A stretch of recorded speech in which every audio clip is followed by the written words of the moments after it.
Salut à tous les amis, j'espère que vous allez bien. Aujourd'hui on se retrouve pour une petite vidéo. Donc la petite vidéo du mercredi, on va essayer d'instaurer ce décor là si vous le choisissez.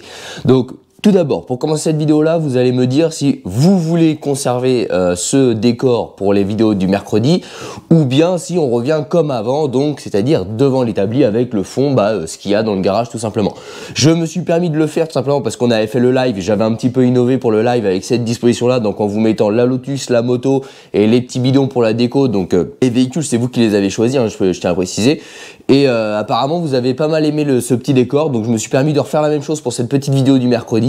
Et puis mettez vos commentaires en bas si on reste comme ça ou bien si on revient sur la version d'origine devant l'étape. Aujourd'hui, de quoi va-t-on parler? On va parler de karting. Vous avez été très nombreux ces derniers mois à me poser des questions suite à ma mise en place de mon sport, c'est-à-dire le karting.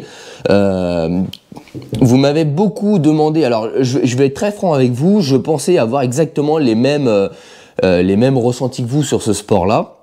Notamment, comme il y a écrit dans le titre de cette vidéo-là, le karting est un sport de riches. Voilà, on entend ça depuis tout le temps. C'est vrai qu'on se dit c'est très cher. Pourquoi? Parce que quand on va faire de la location, finalement, le prix d'une location est extrêmement cher par rapport au temps qu'on y passe. En plus, on prend franchement du plaisir à le faire, mais on s'en lasse très vite parce que les cartes de location sont très peu puissants. Donc ça fait entre 4 et 6 chevaux alors qu'un kart compétition fait au minimum 28 chevaux et ça peut monter jusqu'à presque 40 chevaux. Donc imaginez un petit peu le rapport poids-puissance et sensation que vous avez par rapport à un kart de location. Donc je me suis fait ma petite trame pour rien vous oublier. Et donc ça va être le sujet de cette vidéo. Donc vous avez été très nombreux à me dire ok t'as commencé du kart mais ça coûte combien? Quel est le coût pour faire du karting en loisir? Alors déjà, il faudra bien distinguer deux choses. Le kart loisir, donc c'est un kart loisir mais avec un équipement et un kart compétition, et le kart en compétition, donc c'est-à-dire que c'est exactement la même chose mais avec un karting plus préparé, donc plus orienté encore plus performance avec les dernières pièces, les derniers réglages, etc. Plus tout ce qui vient se rajouter, c'est-à-dire le coût des compétitions. Le coût des inscriptions aux compétitions, c'est pas gratuit. Il faut toujours avoir le dernier moteur, le dernier truc pour jouer tout simplement le dernier dixième de seconde. On est quand même sur une course, enfin de la course entre guillemets automobile où on recherche la performance et le chrono, donc forcément que le budget loisir et compétition ne sera pas du tout à mettre dans la même catégorie. Aujourd'hui, on va principalement parler du loisir parce que moi, c'est ce que je fais. Je n'ai pas la prétention de dire que je suis un pilote. J'y vais, je m'éclate, j'ai rencontré des copains, etc. C'est franchement très sympathique. Par contre, je n'ai pas ni le niveau, ni les finances d'être en compétition. Donc, aujourd'hui, ça va être plus orienté loisir. Donc, tout d'abord, quel coup? On va commencer par le karting, oui, parce que pour faire du karting, le mieux c'est quand même d'avoir un karting. Alors là, c'est très vaste. En fait, il va falloir différencier deux choses. Vous avez le 4 temps et le 2 temps. Le 4 temps, c'est un petit peu plus cher, moins cher à l'entretien, mais par contre, vous ne pouvez pas rouler sur toutes les pistes. C'est-à-dire que le karting, c'est démocratisé en 2 temps, et donc le 4 temps, il n'y a que très peu de pistes qui vous acceptent. Donc déjà, le 4 temps, on va tout de suite l'éliminer, à moins que vous faisiez partie de un de ces rares cas qui bénéficient d'une piste 4 temps à côté de chez vous. Mais en tout cas, moi personnellement, j'ai cherché et j'en ai pas trouvé. Donc on va principalement se baser sur un 2 temps. Un moteur 2 temps, c'est un moteur qui a une combustion en 2 temps. Donc un tour de vilebrequin, une explosion, contrairement à un moteur 4 temps qui fait 2 tours de vilebrequin pour une explosion. Pour vous faire court, on fera une vidéo là-dessus, mais c'est pour un petit peu vous délimiter la chose. Donc il vous faudra un karting 2 temps. Dans ces kartings 2 temps, il faudra bien séparer deux catégories. Vous avez le karting à boîte et le karting sans boîte. Sans boîte, ça veut dire un embrayage centrifuge comme un scooter pour un petit peu vous schématiser. Vous accélérez, ça colle l'embrayage et quand vous relâchez, ça décolle l'embrayage. En gros, ça fonctionne comme ça. Boîte de vitesse, vous avez un embrayage également centrifuge, mais vous avez une boîte de vitesse. Donc avec deux rapports pour des cartes Rotax Max DD2 et jusqu'à 4 ou 5 rapports, voire même 6 rapports, je crois, sur des KZ. Je ne suis pas un expert, hein, encore une fois, pour tous les experts qui vont regarder cette vidéo-là. Je fais part de ma découverte, ça fait même pas un an que je suis dans le monde du karting. Pardonnez mes petites erreurs en termes de marque, nombre de vitesses, etc. Mais donc, il faudra bien distinguer tout ça. Tout ce qui est KZ, donc carte à boîte, c'est ce qui se fait de plus puissant en termes de moteur de temps. Très clairement, si vous n'êtes pas pilote, ça ne sert à rien parce que ça marche vraiment très fort. Donc si vous voulez démarrer, il faudra s'orienter vers un embrayage centrifuge, une vitesse, ce qu'on appelle le Rotax Max. Donc ça fait partie, c'est un moteur. Alors en karting, le moteur est différencié du châssis, c'est-à-dire que le châssis, vous avez une panoplie de marque et en moteur, vous avez une panoplie plus restreinte de marques. Donc Rotax Max, c'est le modèle de moteur, donc un moteur 125 qui sort entre 28 et 32 chevaux selon les années et qui a un embrayage centrifuge, donc qui n'a pas de vitesse, donc entre guillemets simple à conduire. Donc pour jouer sur la vitesse en fonction des circuits, on jouera tout simplement sur la démultiplication, donc couronne et pignon de sortie de boîte. Sortie de boîte qui n'est pas une sortie de boîte, mais sortie moteur, en gros on va dire. Ça c'est l'habitude avec la moto. Donc voilà un petit peu comment différencier. Donc encore une fois, si vous n'êtes pas novice dans le karting et que vous voulez vraiment quelque chose qui arrache et que vous êtes capable de piloter les vitesses, gérer les vitesses, etc. Parce qu'un kart ça va quand même extrêmement vite, hein. Vous avez généralement un cheval pour 2 kg. Donc c'est un rapport poids-puissance qui est juste dingue, hein. C'est digne d'une supercar presque. Donc forcément il ne faudra pas faire n'importe quoi si vous débutez, parce que ça reste quand même un sport assez dangereux, vous pouvez avoir un accident. Donc bien différencié, Rotax Max, exemple, moteur seule vitesse, embrayage centrifuge, et KZ, moteur multivitesse, encore plus puissant. Donc là on est aux alentours de 36-38 chevaux et donc une technicité au niveau du pilotage. En termes de prix, donc vous avez... Ça, c'est la dilatation des bidons. En termes de prix, donc forcément, le kart qui n'a pas de boîte de vitesse coûtera moins cher, que ce soit en prix d'achat, mais aussi en prix d'entretien. Vous aurez, alors pour démarrer, selon l'état, l'année et le modèle de votre kart, donc le modèle, j'entends le châssis et le moteur, faudra au minimum, pour avoir quelque chose de correct et de pas déglinguer entre guillemets, où il faudra réinvestir tout de suite de l'argent pour pouvoir rouler. Si vous voulez quelque chose de correct, sur la base du minima, il vous faudra en gros 1000 € pour un kart compétition 2 temps en mono vitesse, donc ce qu'on va appeler centrifuge avec un Rotax Max qui est des moteurs quasi increvables. Donc ça c'est pour la partie. Ensuite à 1500 €, vous avez quelque chose de vraiment très bien, et à 2000 €, vous avez un kart qui est quasi neuf. Pourquoi quasi neuf? Parce que tout simplement un kart ça vaut à peu près entre 6 et 8000 € neuf, mais ça ne se revend que très mal. Donc ce qui fait que les prix d'occasion sont en chute libre, et donc les cartes compétition d'occasion ne sont pas si chères que ça. Alors même si pour certains 2000 €, je dois avouer que c'est un budget, mais par rapport au prix neuf, c'est clairement donné. Donc pensez, 1000 €, vous avez quelque chose de correct qui roule tout de suite. 1500 €, vous avez quelque chose de très bien qui roule tout de suite. 2000 €, vous avez quelque chose de quasi neuf, et donc voilà, qui roule également tout de suite. Ensuite, pour partir sur des cartes plus orientées boîte, il faudra compter un minima de 1500-1800 € pour un kart qui permet de rouler tout de suite, mais qui ne sera pas forcément des meilleurs états. Et à partir de 3000 €, 4000 €, vous avez quelque chose de vraiment très sympathique. Et au-delà de 4000, donc 4, 5, 6000 €, vous avez quelque chose de quasi neuf pour le marché de l'occasion. Je rappelle que les cartes à boîte sont plutôt situées en prix neuf entre 8 et 12 000 €. Donc voilà, c'est pour cibler un petit peu prix neuf, prix d'occasion. Donc ça c'était pour l'achat du karting. Donc bien évidemment, le prix dépend de l'entretien, de l'état général du karting et des consommables qui ont été ajoutés dessus, hein, bien évidemment. Ensuite, il vous faudra donc un équipement, parce que vous n'avez pas le droit de rouler sur un circuit avec... comme je suis habillé là, donc c'est-à-dire un jogging, une paire de baskets et un pantalon et pas de gants. Ça c'est strictement interdit. Vous devez avoir une combinaison homologuée FIA, vous devez avoir une minerve homologuée FIA, vous devez avoir un casque qui n'est pas forcément homologué FIA, une paire de gants, etc., etc. Bref, un équipement homologué, parce que il y a besoin de sécurité, notamment anti-feu, anti-friction, etc., etc. Donc ça, vous n'avez pas le choix que de prendre un équipement dédié au karting. Je vous ferai une vidéo exactement sur quel choix d'équipement choisir, comment vérifier son kart lorsqu'on va l'acheter, ça fera partie d'autres vidéos. Là aujourd'hui c'est vraiment le coût que ça nous coûte. Donc il vous faudra un équipement. Un équipement ça vaut entre... Ça dépend en fait si vous prenez quelque chose dans la fourchette bas prix, moyen prix ou haut de gamme. Haut de gamme, très clairement pour moi c'est orienté pour celui qui fait de la compétition, qui est sur le kart quasi tous les jours et qui tous les week-ends est barré dans tel ou tel pays pour faire de la compétition. Donc on va parler de basse qualité, enfin basse qualité c'est en gros premier prix pour être homologué, ou milieu de gamme, donc quelque chose d'un petit peu plus évolué, donc on va dire un peu plus confortable à porter. Donc pour quelque chose orienté bas prix, il faudra compter à peu près avec le prix du casque, à peu près 600-700 €. Parce que le casque c'est quand même l'élément qui coûte presque le plus cher. Mais entre 5 et 700 €, vous arriverez à vous équiper pour un bas prix.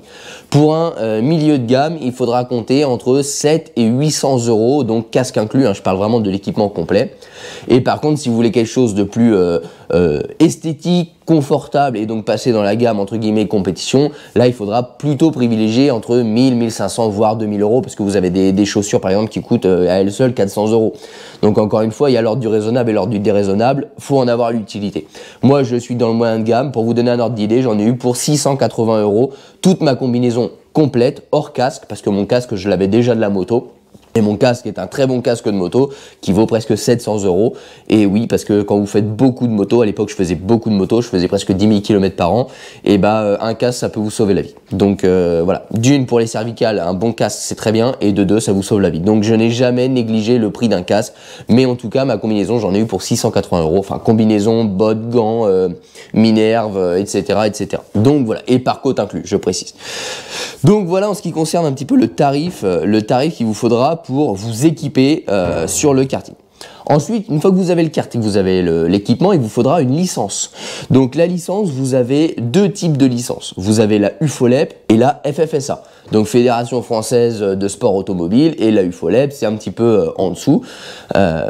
Et en gros, le prix de la licence coûte 150 € plus une visite médicale qui vous coûtera 25 €, mais qui je crois doit être remboursée par la sécurité sociale. Alors je suis franchement nul en termes de médecin, je dois y aller une fois tous les 6 ans, bon bah là je vais y retourner pour ma licence, mais sinon j'y vais jamais, donc je ne sais pas ce qui est remboursé, ce qui n'est pas remboursé, je ne sais pas si un certificat médical est remboursé ou pas, donc je ne peux pas vous dire de bêtises. Donc il vous faudra un certificat médical plus 150 € pour acquérir ce fameux papier qui vous permettra de rouler pendant 365 jours. Donc du 31 décembre au 31 décembre, enfin du 1er janvier au 31 décembre.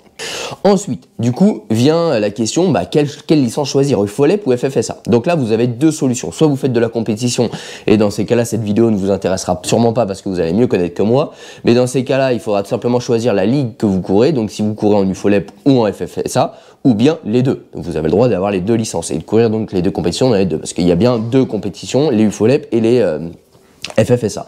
Donc il vous faudra choisir ça. Si vous êtes un amateur comme moi et que vous voulez juste aller sur le circuit vous amuser, eh bien il faudra appeler les circuits qui sont autour de chez vous, les circuits auxquels vous aimeriez aller rouler, et il faudra leur demander s'ils fonctionnent avec une licence FFSA ou UFOLEP, parce que les homologations en termes de circuit ne sont pas les mêmes. Donc si vous avez une licence UFOLEP, vous n'aurez pas le droit de rouler sur les FFSA, et si vous avez une licence FFSA, vous n'aurez pas le droit de rouler sur les UFOLEP. Aussi simple que ça. Donc pour déterminer le choix de la licence, eh bien vous appelez les circuits sur lesquels vous serez potentiellement intéressé de rouler, vous demandez quelle licence ils demandent et vous choisissez la licence avec laquelle vous avez le droit de rouler sur le circuit. C'est aussi simple que ça. Ensuite, quel est le coût du circuit? Alors, le coût du circuit, c'est-à-dire qu'une fois que vous avez la licence, votre karting, etc., le circuit n'est pas gratuit. Il faut payer un droit de roulage sur le circuit, et ça a un coût. Ça a un coût. Alors il faut être malin, selon les circuits, certains détaillent la demi-journée, sinon généralement ça marche à la journée. Généralement c'est 20 € la demi-journée et 35 € la journée complète. Donc c'est à dire que vous pouvez rouler toute la journée pour 35 €. Alors c'est raisonnable par rapport à un kart si vous faites de la location bien évidemment, mais si vous roulez souvent ça reste vite dans le déraisonnable. Alors généralement sur les circuits il faut se renseigner, vous avez des adhésions à l'année, c'est-à-dire que vous payez une somme et vous pouvez rouler tous les jours si vous voulez. Par exemple moi je roule souvent au circuit de l'Europe et je paye 90 € et je roule toute l'année, c'est-à-dire que si j'ai envie de venir rouler tous les jours, ça me coûtera 90 € à l'année. Par contre c'est 35 € la journée si je veux rouler à l'unité. Donc en fait en 3 jours j'ai remboursé finalement mon adhésion à l'année. Donc ça, bien se renseigner selon les circuits, parce que beaucoup de circuits fonctionnent comme ça, c'est-à-dire que vous payez à l'année et vous avez le droit de rouler autant de fois que vous souhaitez. Et encore, là, vous faites une belle économie, parce que si vous y allez une fois par mois, ce qui est à peu près mon rythme, bon là, hors hiver, parce que là, on a vraiment un temps de chiotte en Normandie, mais une fois par mois à 35 €, faites le calcul, ça fait presque 400 € à l'année, alors que je paye 90 €, et si j'ai envie d'y aller cet été une fois par semaine, je pourrais y aller une fois par semaine, ça ne coûtera absolument pas plus cher. Donc voilà un petit peu ce qui rentre en termes de financement pour le droit de piste. Ensuite, c'est bien, mais une fois que vous avez votre carte, etc., vous voulez aller sur la piste, il vous faudra de quoi le transporter. Donc bien évidemment, il vous faudra un véhicule avec un crochet d'attelage, ou un fourgon, donc c'est-à-dire qu'un kart ça fait 1,40 m de large, c'est assez large, hein, faut faire attention. Toutes les remorques hors kart ou hors plateau ne sont pas compatibles pour transporter un kart, il faut le savoir, parce que les remorques font généralement 1,25 m voire 1,30 m pour les plus grandes, et un kart fait 1,40 m donc de large, donc ça rentre pas dans une remorque, aussi simple que ça. Donc il vous faudra au mieux un utilitaire, style trafic, etc. Sinon une remorque, mais comme je vous l'ai dit, ça ne rentre pas dans la remorque. Donc vous avez plusieurs choix, soit vous avez les finances ou vous trouvez une bonne occasion et vous achetez une remorque style plateau, etc. Ou un van, donc un van c'est ce qu'on a pour transporter les chevaux un petit peu pour vous parler, donc là c'est vraiment encore une fois le mec qui va faire de la course, qui va utiliser son kart quasi quotidiennement et qui va utiliser principalement son confort, et ça il a tout à fait raison. Maintenant si vous faites du loisir, vous allez privilégiément y aller quand il fait beau, et vous n'avez pas forcément le même moyen, donc comme moi. Donc moi j'ai tout simplement utilisé ma remorque que j'utilise pour mes travaux, pour mes trajets quotidiens, donc c'est ma remorque personnelle, et dessus j'y ai adapté un plateau en bois. Le plateau en bois m'a coûté à peine 50 € à fabriquer, c'est-à-dire que j'ai acheté du bois chez Leroy Merlin, des vis, et j'ai réfléchi un petit peu, j'ai fait un plan, j'ai fabriqué mon plateau que je fixe avec une sangle sur ma remorque, et mon kart sur ma remorque. Vous l'avez déjà vu sur les réseaux sociaux, j'ai fait pas mal de photos.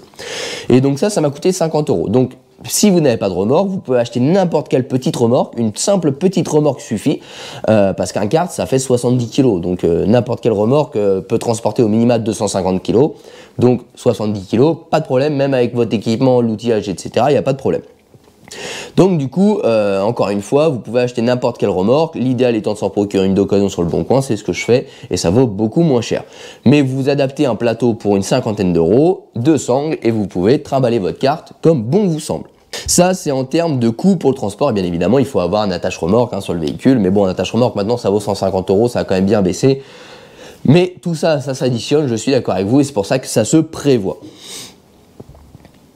Ensuite vient la question du coût, le coût d'entretien sur le karting. Alors encore une fois, il faut distinguer compétition et loisir. Celui qui fait de la compétition va avoir un coût qui va être démentiel, ils vont changer les moteurs quasi tous les mois, parce qu'ils tout simplement ils roulent des heures et des heures et des heures pour s'entraîner.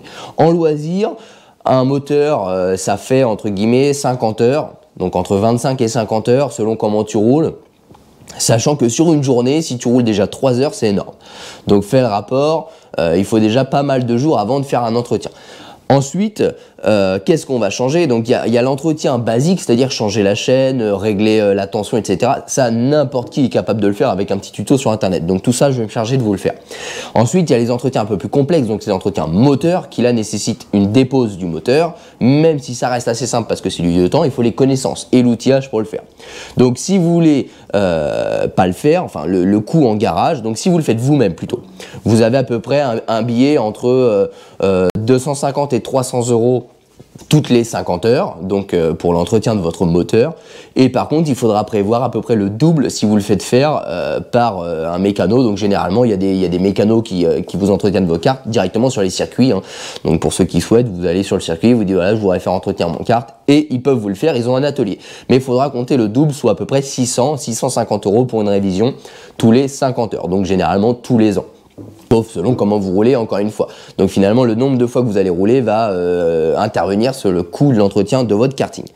Donc ça, c'est pour la partie vraiment moteur. Ensuite, tout ce qui est chaîne, etc., c'est pas très cher. Une bougie, c'est 8 €. C'est pas démesuré, vous les changez pas souvent. Et tout ça, n'importe qui est capable de le faire. S'il regarde une vidéo, il est capable de faire la même chose sur son kart. Ça demande un jeu de clés chez n'importe quel magasin de bricolage que vous souhaitez. Donc ça, vous pouvez vraiment limiter les coûts en mettant un petit peu les mains dedans.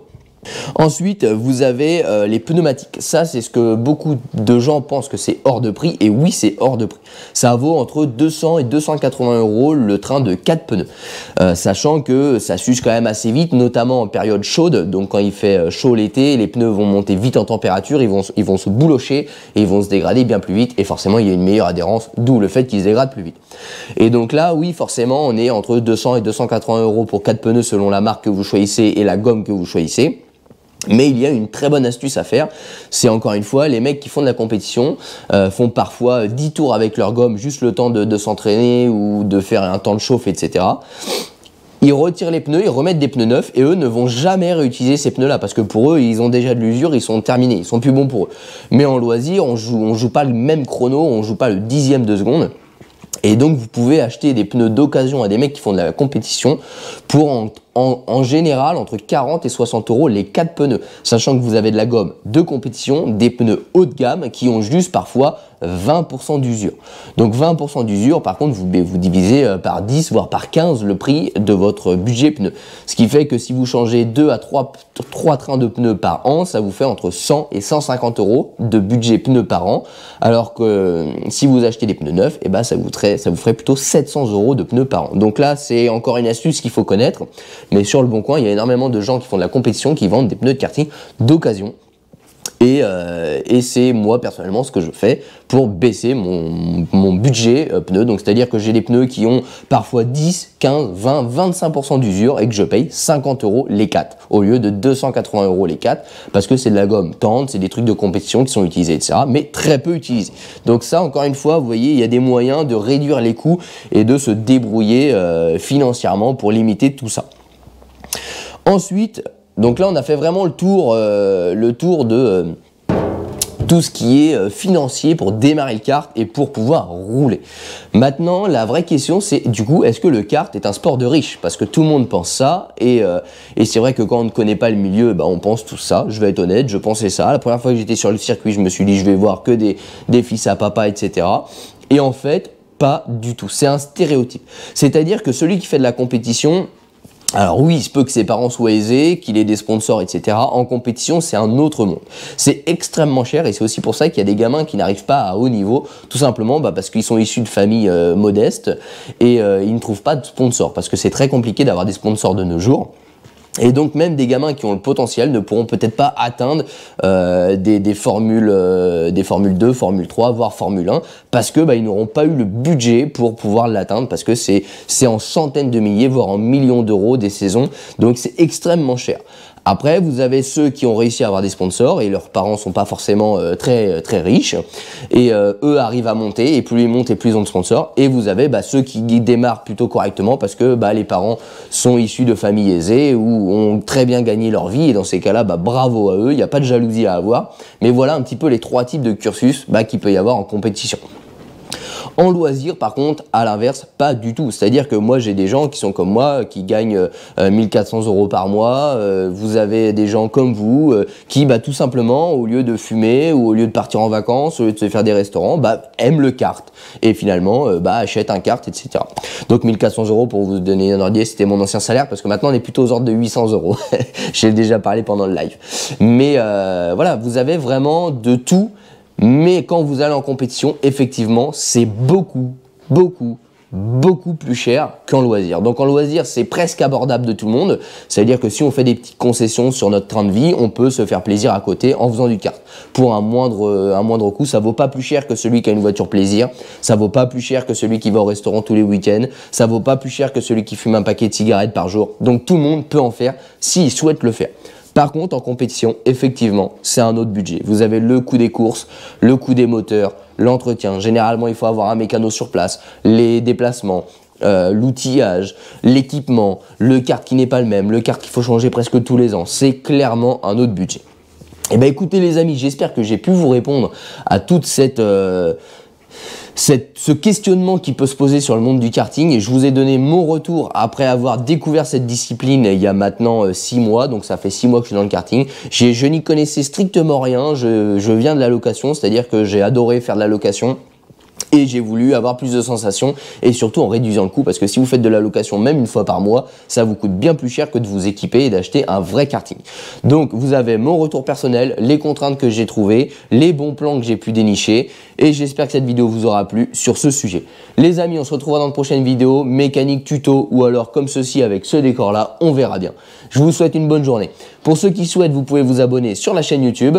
Les autres, vous pouvez nous rejoindre sur les réseaux sociaux, donc sur Instagram et sur Facebook. Et vous les amis, je vous dis à bientôt dans une prochaine vidéo. Bye bye.